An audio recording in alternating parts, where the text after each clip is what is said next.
அருமையான லெமன் ஊறுகாய் போட்டாச்சு, தயாராக இருக்குது. தயிர் சாதத்துக்கு தொட்டு சாப்பிட்டா அப்படியே அருமையாக இருக்குங்க, வீடே மனமாக இருக்குது. நான் இந்த ஊறுகாய் லெமனை கட் பண்ணி உப்பு போட்டு ஊற வச்சு ஒரு 15 டேஸ்க்கு மேலே ஆச்சு.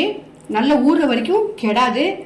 செக்கு நல்லெண்ணெய் நல்லா சூடான அப்புறம் பெருங்காயத்தூள் போட்டு அது பொரிஞ்சப்புறம் இந்த ஊற வச்ச எலுமிச்சம்பழத்தையும் போட்டு காரத்தூள் மிளகாத்தூள் போட்டு நம்ம நல்லா சிம்லேயே வச்சு நல்லா பரட்டிகிட்டே இருந்தோம்னா வெந்தயம் வந்து ஃபஸ்ட்டு வறுத்து வெந்தயம் பொடி பண்ணி போட்டுடணும்.